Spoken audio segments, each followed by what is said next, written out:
Welcome back, dear students. Dear students, in the previous lecture, we have studied about structure of stamen, and then that was followed by gametogenesis, wherein we saw that how male gametes are formed. We discussed that gametogenesis under two headings. One is microsporogenesis, and then there was that from microspore to pollen formation. Now, in this lecture, we'll be following that sequence that we have actually said in the very first lecture, wherein I said that we will be discussing first the pre-fertilization events, and in pre-fertilization events I started the things with the structure of stamen, and now in this lecture we will be discussing the structure of pistil. Is that clear? So pistil क्या होता है? It is a female part of the flower, right? So I will be writing over here so that it is the female part of flower. Pistil जो है, it is the female part of flower. Female part of flower.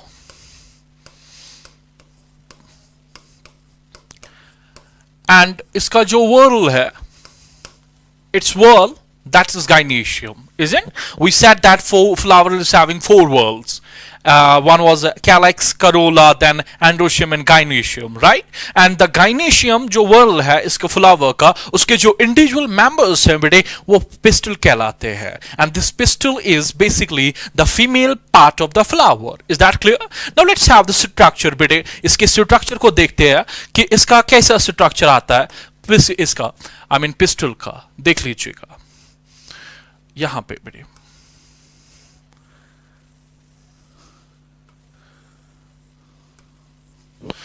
Let me wrap this. See here.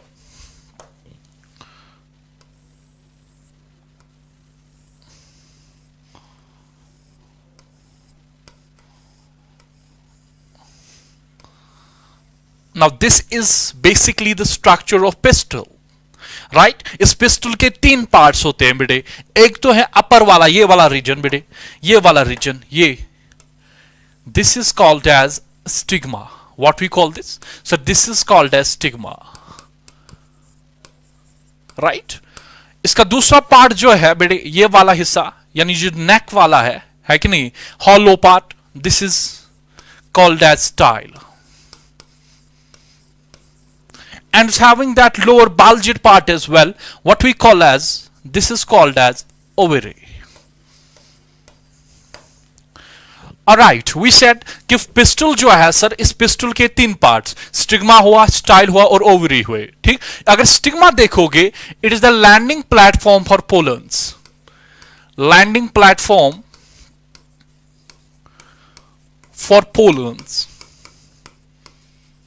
यानी pollens जो है वो आके बैठ जाते हैं किस पे? इसी स्टिग्मा पे बेटे. पोलन्स जो है वो आके लैंड हो जाते हैं किस पे? स्टिग्मा पे. Is that clear? So this is stigma, which is the landing platform of pollens. Then we have the style. What is this? It is a hollow part at the base of stigma. Isn't it so? So this is hollow part. Yes, sugar. This is hollow part at the base of stigma. At the base of stigma. Is that clear? So we said that we have stigma and then we are having the style. We said that stigma is the landing platform for pollens. And then we said कि style जो है, it is a hollow part at the base of stigma. A hollow part at the base of stigma. We have third part, what we call as ovary. बेटे ovary जो है इसके अंदर locules होते हैं, इसके अंदर चैम्बर्स होते हैं और लॉक्यूल्स होते हैं कुछ इस प्रकार से, फिर है ना. These are different locules inside this ovary, right? These are different locules inside this ovary, and inside each locule you will find there will be having the tissue. यहां के अंदर, इसके अंदर भी टिश्यू, इसके अंदर भी टिश्यू, इसके अंदर भी tissue, right? So there will be locules inside ovary. There are locules. There are locules, right? और लॉक्यूल के अंदर है बेटे एक टिश्यू जिसका नाम है, जिसको हम बोलते हैं प्लेसेंटा.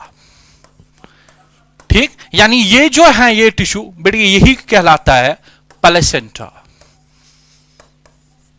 ठीक, इसी प्लेसेंटा से एराइज हो जाता है, आई मीन इससे कनेक्ट होता है एक अलग अलग तरीके का स्ट्रक्चर जिसको बेटे हम नाम बोलते हैं ओव्यूल। क्या? ओव्यूल बेटे। Is that clear? Is that clear? So this pistil is basically what we call as megasporophyll. This is megasporophyll. हमने कहा कि जो ओवरी है, ओवरी के अंदर लोक्यूल्स है, हर एक लोक्यूल में प्लेसेंटा होता है, उस प्लेसेंटा से जुड़ा हुआ होता है एक स्ट्रक्चर जिसको बेटे हम नाम देते हैं ओव्यूल। एनसीईआरटी की लाइंस हूबहू ऐसे ही लिखते हैं। ठीक, अब क्या देखेंगे कि ओव्यूल्स जो है इसका स्ट्रक्चर हम लेटर ऑन पढ़ेंगे, लेकिन एज पर एनसीईआरटी हम पहले देखेंगे कि वो ये लिखता है कि नंबर ऑफ पिस्टल्स और carpels are can be variable, यानी ये वेरी होता है। कोई ऐसा फ्लावर है जिसमें आप ये देखोगे कि उसके पास एक ही पिस्टल होगा, कोई ऐसा भी फ्लावर होगा जिसके पास एक से ज्यादा पिस्टल्स होंगे, कोई ऐसा भी होगा जिसके पास मल्टी कार्पल्स होंगे। Isn't it so? So I will be writing over here that carpels, number of pistils can be variable. They can vary. वे वैरी हो सकते हैं। कभी कभार क्या है, एक ही ओव्यूल हो सकता है, सिंगल ओव्यूल। कभी कभार क्या है, दो ओव्यूल्स हो सकते हैं, और समटाइम्स क्या होगा कि बहुत सारे ओव्यूल्स होंगे। Many ovules are over there. अगर एक ओव्यूल है, I mean single ovary, sorry एक कार्पल है, I mean number of pistils, so I will be writing over here, sorry here we have to write single pistil. Single pistil, sometimes it can be flower can have single pistil, कभी दो pistols हो सकते हैं, कभी जगह बहुत pistols हो सकते हैं। अब अगर बेटे एक पिस्टल है, क्या एक पिस्टल है, आई मीन एक कार्पल है, जो अभी हमने स्ट्रक्चर पढ़ा, अगर एक ही कार्पल है, इस एक कार्पल के अंदर या तो सिंगल ओव्यूल भी हो सकता है या इसके अंदर बहुत सारे ओव्यूल्स भी हो सकते हैं। Is it so? So it can be having, it can have single ovule, और कभी कभार इसके पास बहुत सारे ओव्यूल्स भी होंगे, मैनी ओव्यूल्स। राइट, अगर आप देखोगे सिंगल ओव्यूल जो है बेटे, इसकी जो एग्जाम्पल है वो है paddy, that is mango and wheat। और अगर आप many ovules की बात करोगे, यानी एक कार्पल है उसके अंदर बहुत लॉक्यूल्स हैं और हर एक लॉक्यूल में एक एक ओव्यूल, को क्या मतलब कि उसके अंदर बहुत ओव्यूल्स हैं एक ही कार्पल के अंदर। Isn't it so? उसकी एग्जाम्पल क्या है बेटे? उसकी एग्जाम्पल आती है फिर papaya, we have second example, that is watermelon and orchids, which is a fruit. These are all NCERT examples. Is that clear? So we said that pistols जो है इसका नंबर वैरी हो सकता है, कभी ये सिंगल हो सकता है। अगर सिंगल हुआ तो कंडीशंस दो है कि एक कार्पल के अंदर एक ओव्यूल हो सकता है और एक कार्पल के अंदर बहुत सारे ओव्यूल्स हो सकते हैं। उनकी क्या एग्जांपल्स हैं, we have discussed. Now the second thing is that अगर दो पिस्टल्स हुए बेटे, क्या दो पिस्टल्स हुए, यानी एक फ्लावर में दो पिस्टल, उसमें भी कंडीशन है बेटे, अगर ये दो पिस्टल जुड़े हुए हैं we will call it as syncarpus, और अगर ये फ्री है एक दूसरे से then there will be called as apocarpus। that is अगर ये they could be the two pistils can be in, they can have apocarpus condition, यानी ये फ्री हो सकते हैं, right? they can be syncarpus। by apocarpus you mean the two carpels, they are free, right? That means the condition would be something like this. अगर ये बेटे में thalamus consider कर रहा हूं, थैलमस उस पे ऐसा आएगा एक पिस्टल और एक पिस्टल ऐसा आएगा. So these are free. The condition is called as apocarpus, is it? And the examples of this apocarpus are, yes, we have lotus and rose, right? We have lotus and we are having rose as well. Then after we have the syncarpus. In syncarpus, the two carpels or the two pistils will be fused up. So how they would be like? They would be just like this. वो इस तरीके से होंगे बेटे फिर. They would be in this, say this is the thalamus. This is one. This is two. I mean, these two carpels are fused here. And the examples are mustard and tomato. Mustard and tomato. यानी इनके flowers में आप देखोगे syncarpous condition होगी, जो pistols होंगे वो जुड़े हुए होंगे. Is that clear? Let's move a bit forward now. We'll be having then many pistils. बहुत पिस्टल्स होंगे, यानी कोई ऐसा फ्लावर होगा जिसके पास बहुत पिस्टल्स होंगे और वहां पे भी दो कंडीशंस आ जाएंगी. कभी वो फ्यूज्ड होंगे, कभी वो फ्री होंगे. अगर बेटे वो फ्यूज्ड होंगे, आई मीन अगर वो फ्री होंगे, that would be again called as apocarpous. Isn't it so? यानी बहुत पिस्टल्स हैं लेकिन वो फ्री है. और अगर वो जुड़े हैं, that is called as, yes बेटे, then that is called as syncarpous. Isn't? Then that's called as syncarpous. इसकी एग्जाम्पल अगर आप देखोगे, दैट्स माइचुएली, MICHELIA. एनसीईआरटी में जो फिगर्स है वहां पे ये दिखा गया है, ठीक. And then syncarpous, we have an example of papaver. Question has been asked. The question has been asked. Papaver. Is that clear? So what we said many pistils पे हमने कहा apocarpus and then syncarpus. इसकी example माइचुएली, इसका example है papaver, ठीक. कभी कभार क्या है बेटे, कभी कभार ये एनसीईआरटी पे लिखा गया है, वहां पे आप डायग्राम अगर आप चेक करोगे, वहां पे हिबिस्कस की डायग्राम उन्होंने दी है, जहां पे वो कंडीशन ऐसी होती है, they have multicarpels, multicarpellary syncarpous with free stigma. Multicarpellary syncarpous with free stigma, यानी वो जुड़े हुए हैं लेकिन ऊपर से जो उनके स्टिग्मा है वो फ्री है. और वैसी कंडीशन बेटे किस में दिखी जाती है? हिबिस्कस में, ठीक है. सो अगर मैं यहां पे लिखूं, एक नोट पर अच्छा पॉइंट लिख रहा हूं, मल्टीकार्पलरी, चौथा पॉइंट, मल्टीकार्पलरी यानी बहुत carpel, multicarpellary syncarpous pistil with free stigma.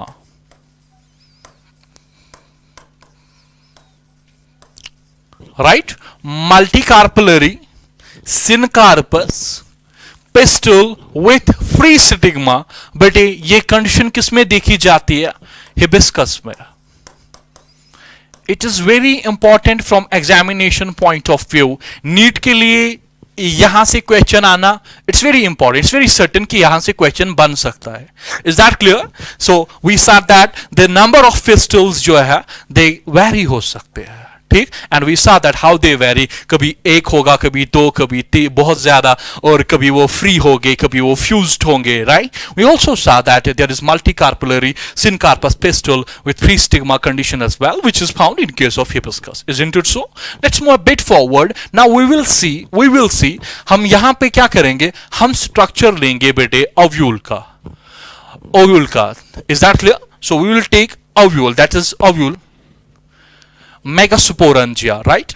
Ovule is the megasporangia, right? What is this pistil? Sir, pistil क्या है? Pistil is the megasporophyll. यहां पे भी बच्चे कंफ्यूज हो जाते हैं, क्लियर करो. Pistil is megasporophyll, ovule is megasporangia, right?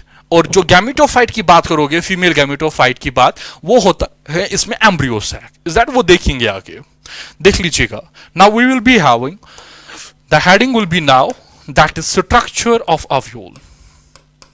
Ovule कहां पे होता है बेटे? सर, ओव्यूल होता है ओवरी के अंदर. Isn't it so? ओवरी जो है उसमें बहुत लक्यूल्स होते हैं, वहां से प्लेसेंटा होता है एक टिश्यू, वहां से कनेक्ट होता है ओव्यूल, जिसको हमने बोल दिया megasporangia. Is that clear? Okay, fine. Now, this is structure of ovule. एक mature ovule का structure हम देख लेंगे, उसका कैसे आता है. ठीक, आइए बेटे देखते हैं इस चीज को. Have it. So, if I draw the structure of ovule, it's like this. कि ऐसा है, right? Say this is embryo sac, this is new cells inside it,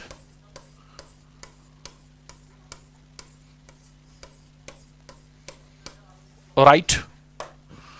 We will also be having, these are the integuments,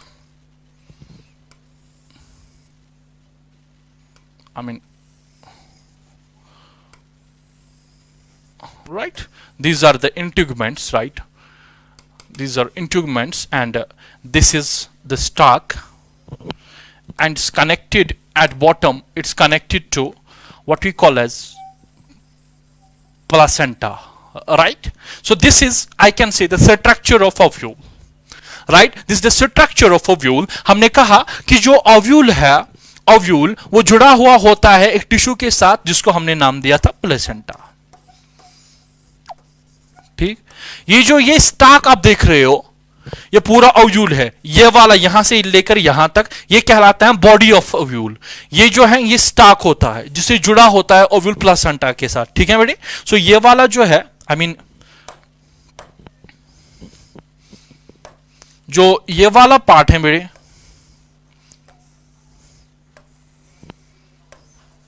जो ये वाला हिस्सा है, इसको हम नाम देते हैं बेटे, we will call this as funicle, right? What is the function of funicle? It joins body of ovule with placenta, isn't it so? यहां पे बड़े कनेक्शन होता है, जो कि पूछा गया है नीट 2017 में, राइट? यहां पे एक टिश्यू, एक कनेक्शन, जिसको हम बोलते हैं बेटे हाइलम. क्या? हाइलम. इसका क्या होता है? इट इज कनेक्शन, और it's connection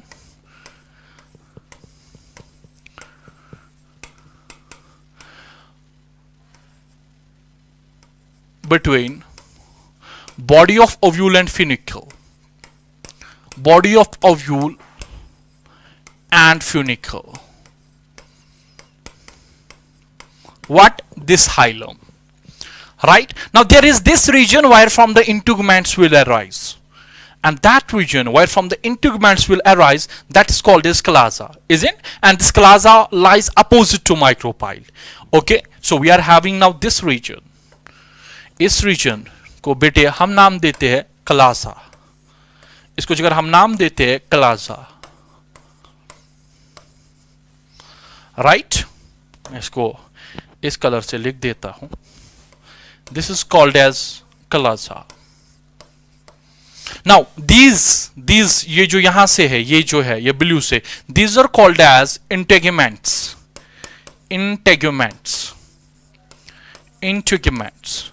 what they do? ये क्या करते हैं? इंटेगुमेंट्स का क्या काम होता है बेटे? इंटेगुमेंट ये भी है ना, ये वाली भी इंटेगुमेंट है, इसको ये भी इंटेगुमेंट है. ठीक, these are different integuments, right? And function of integument is to protect nucellus. Is that clear? So अगर मैं ये वाले को भी बोल दूं, ये भी है बेटे, आई मीन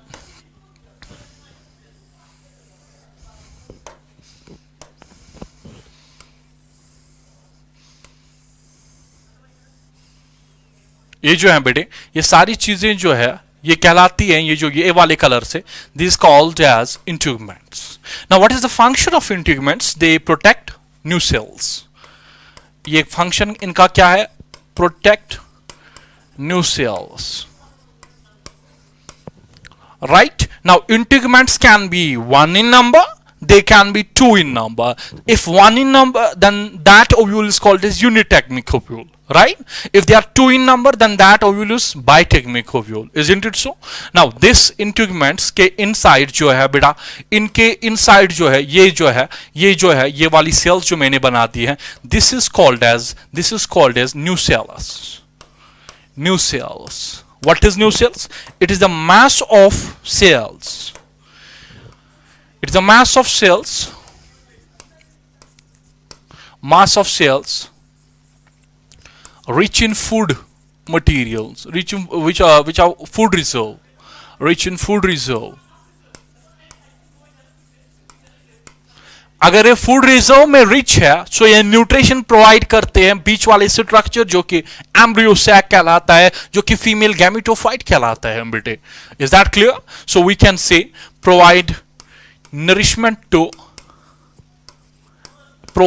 नरिशमेंट. ये किसको नरिशमेंट प्रोवाइड करता है?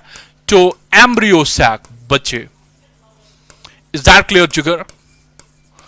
Okay then it would be having one more function, then that's what. So ये जो एम्ब्रियो सैक है, इसका अगर आप डेवलपमेंट देखोगे जो कि हमने पढ़ना है, वो बेसिकली न्यूसेलस की एक सेल है जो कि कन्वर्ट हुई है ये वाले स्ट्रक्चर में, यानी एम्ब्रियो सैक में. Is that clear? तो मैं ये कह रहा हूं कि एम्ब्रियो सैक बना है बेसिकली, यही सेल थी बेसिकली. पहले एम्ब्रियो सैक नहीं था, ठीक? जब गैमेटोफाइट की जब ये फीमेल गैमेटोफाइट की डेवलपमेंट स्टार्ट होती है, वो स्टार्ट होती है from this nucellus, one cell of the nucellus. So इसी की एक सेल बेसिकली एक्ट करती है megaspore mother cell. Is that clear? So one cell of it acts as one cell, जो हम आगे पढ़ेंगे, one cell of it acts as MMC, which is megaspore mother cell. Is that clear? उसके बाद बेटे यहां पे ये पोर आता है, this is called as micropyle. Micropyle, right? Micropyle जो है बेटे, पोलन ट्यूब की बात की थी कल, वो पोलन ट्यूब आके घुस जाता है जब इसको फर्टिलाइजेशन करनी होती है, ये घुस जाता है इस ओव्यूल के अंदर थ्रू दिस माइक्रोपाइल, और फिर इसके अंदर आके अपने कंटेंट्स को डालता है एम्ब्रियो सैक में. Is that clear? So ये क्या है? It is a passage through which the pollen tube comes, or I can say it is an area where integuments are absent. Area where integuments are absent. Integuments are absent. Is that clear? अब बेटे इसके अंदर जो ये वाला structure है, यही तो है एम्ब्रियो सैक, यही तो कहलाता है बेटे फीमेल गैमेटोफाइट. सो ये कुछ चीजें हैं जो कि हमने मालूम होने चाहिए in the structure of ovule. So we said that while discussing structure of ovule, we said that is having this, जो प्लेसेंटा है ये तो ओवरी के अंदर है, ठीक? इसके पास ये फ्यूनिकल होता है, फिर इसके पास ये हाइलम होता है, फिर क्लाजा होता है. Chalaza is a place where from integuments arise. Where from बेटे? Yes, where from integuments arise. Integuments arise. जी जिगर. उसके बाद क्लाजा के ऊपर जो हमने ये बना दिया, ये कवरिंग्स जो है, these are called as integuments. ये दीज आर इंटीग्यूमेंट्स. इजंट? ये इंटीग्यूमेंट्स का क्या फंक्शन? इसके अंदर जो न्यूसेलस है, वो न्यूसेलस की प्रोटेक्शन करता है. कौन? यही इंटीग्यूमेंट, ठीक? उसके बाद हम अंदर घुसे तो हमने कहा ये व्हाइट से जो बने हुए ये सेल्स, ये mass of cells which are rich in food reserve, right? अगर इनके पास फूड है, इनके पास जन साइटोप्लाज्म होता है इन सेल्स में, ठीक? ये प्रोवाइड करते हैं nutrition to the develop embryo sac. isn't it so? उसके बाद बेटे हमने ये कहा कि एक सेल, यही तो है, इसी में एक सेल जब डेवलपमेंट स्टार्ट होती है एम्ब्रियो सैक की, वो बेसिकली न्यूसेलस की एक सेल होती है जो कि लेटर ऑन कन्वर्ट होती है, जो कि लेटर ऑन उसकी डेवलपमेंट से जो एम्ब्रियो सैक बनता है, वो बेसिकली यही न्यूसेलस की एक सेल होती है. Is that clear? Now all things are clear. Then I said this is having embryostic and this is micropyle, right? So this is basically the structure. This is the structure of ovule, and out of which this question, that is hilum के बारे में बेटे NEET 2017 का paper check करना, this question has been asked over here. क्या what is the function, the structure which connects body of ovule with the funicle, that is this hilum. इसी hilum की वजह से बेटे क्या है वो जुड़ा हुआ होता है.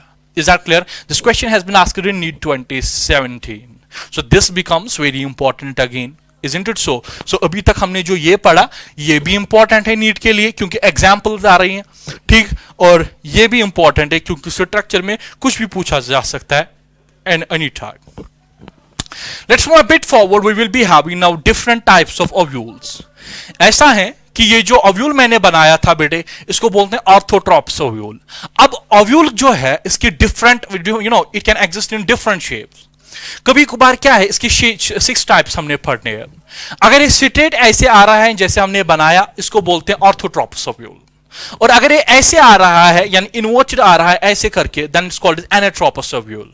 अगर बेटे ओव्यूल ऐसा आ रहा है then it's called hemitropous ovule. अगर ये ऐसे आ रहे हैं थोड़ा then it's called circinotropous, right. And then अगर ये ऐसा हॉर्सशू जिसमें बन जाता है embryo sac then that's called amphitropous ovule. और अगर फ्यूनिकल रैप करता है इस बॉडी को then that's called as you know campylotropous. Isn't it so? So okay, let's have these now. The types of ovule will be our topic now. Types of ovule. हम 6 types की बात करेंगे बेटे. सबसे पहले हम बात करेंगे सबसे पहले ऑर्थोट्रॉपस ओव्यूल की. ऑर्थोट्रॉपस, right? After orthotropous we'll be having second which is anatropous. It's the most common type. We'll be discussing it. Anatropous ovule. After anatropous we will be having what I call as hemitropous. Hemianatropous.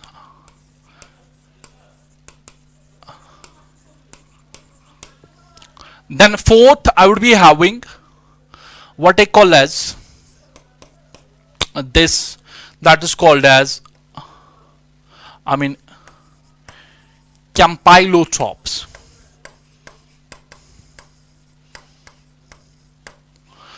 Then I'll be having fifth one which is amphitropous.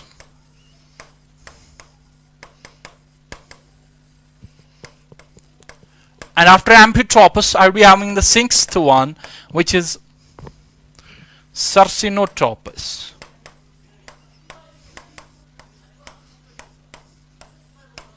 Fine. Now what is orthotropous ovule? Orthotropous ovule मतलब अगर micropyle कलाजा hilum एक ही line में लाई कर रहे हैं उसको बेटे बोलते हैं हम ऑर्थोट्रोपस ओव्यूल. यानी कुछ इस तरीके से, फिर अगर ऐसे है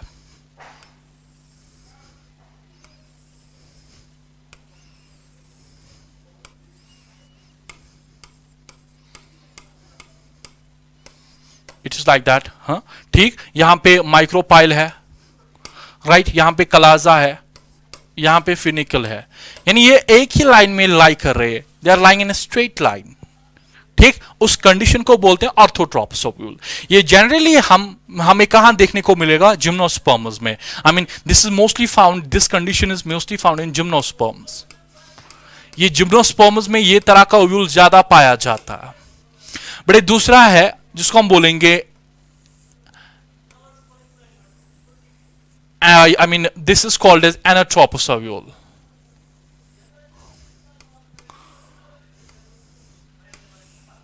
All right, this is थोड़ा tilt, this is little bit inverted. इसको बोलते हैं inverted type of ovule भी.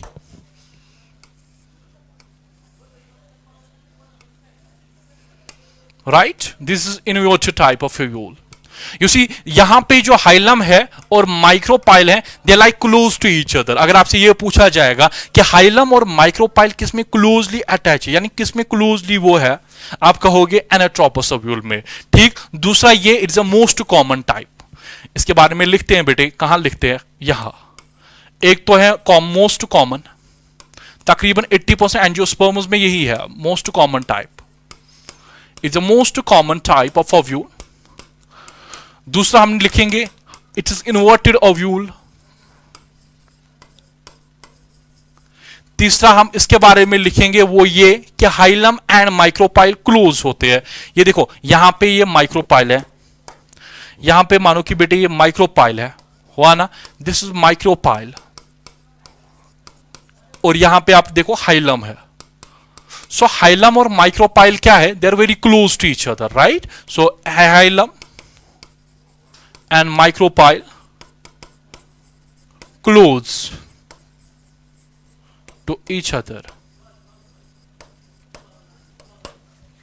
right? We have then hemianatropous ovule, यानी ये 90 डिग्री का एंगल बनाता है ऐसे कुछ, I mean ऐसा है, right? It's like that. Hemianatropous ovule कुछ इस प्रकार का, right? 90 degree. Funicle is at 90 degree to body of ovule. Funicle and body of ovule के दरमियान जो एंगल है वो है कितना, 90 डिग्री का एंगल। आइए बेटे उसके बाद देखते हैं कैम्पाइलोट्रॉप्स। इसमें क्या है, इसमें आप देखो इस तरीके से, ठीक,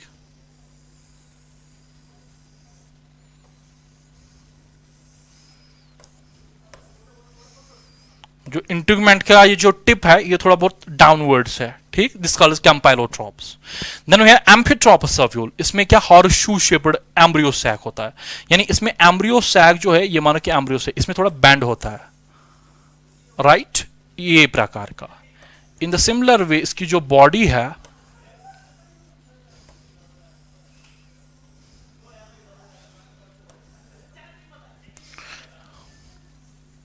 मैं इसको रब करता हूं, अब देखो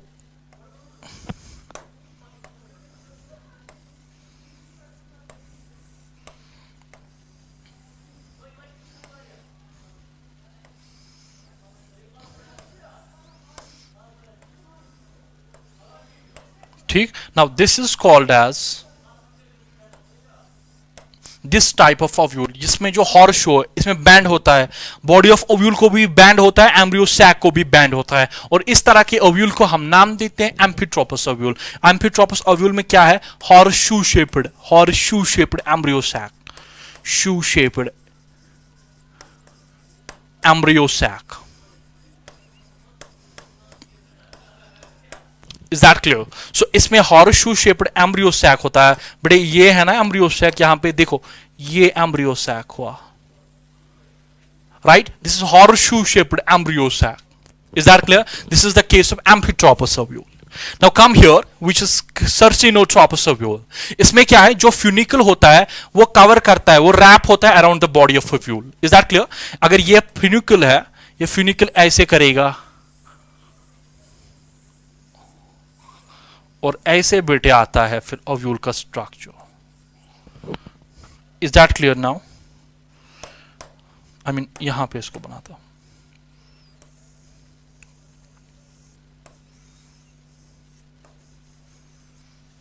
राइट, मैं rub it a bit over here.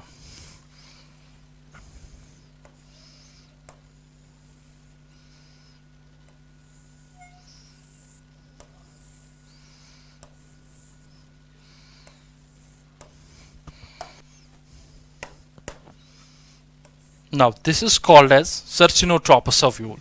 This is the body of ovule and it is being wrapped by, इस coil किया है, ठीक, इसने coil किया, ये funicle है, funicle is coiled around this body of ovule and this type of ovule is called as Cercinotropous ovule.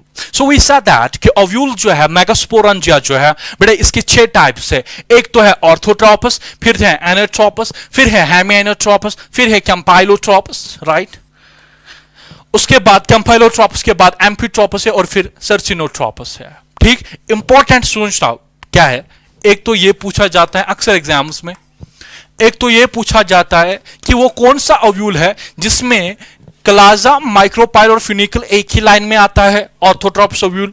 Most common type of ovule anatropous ovule. Inverted ovule किसको बोलते हैं? एनाट्रोपस ओव्यूल को। Hilum और micropyle किसमें close है? Anatropous ovule में। फिर ये वाला बड़ा इंपॉर्टेंट है, ठीक, हॉर्सशू शेप्ड, जो कि मैंने अभी तक क्वेश्चंस देखे हैं। हॉर्सशू शेप्ड जो है, जिसमें एम्ब्रियो सैक हॉर्सशू शेप्ड होता है, वो तरह का ओव्यूल कहलाता है एम्फिट्रोपस ओव्यूल। Is that clear? और एक पूछा जाता है ये भी कि funicle and body of ovule के दरमियान 90 डिग्री का एंगल बनता है, वो किस तरीके, वो किस टाइप ऑफ ओव्यूल में बनता है? That is found in case of hemi anatropous ovule. So these were all the types of ovules. In the next lecture, we'll be discussing about gametogenesis, right? We will be seeing कि कैसे gametogenesis बनती है। जैसे हमने stamens में देखा था कि gametogenesis कैसे हो रही है, वैसे ही हम इसमें भी देखेंगे कि gametogenesis बेटे कैसे हो रही है। Is that clear? So we will actually stop it over here. You will revise all these things, right? And after that you will see that how, and you will try to solve the questions, right? जो भी previous years के papers है, try to solve questions as much as you can. Is that clear? So okay dear, take care and may God bless you.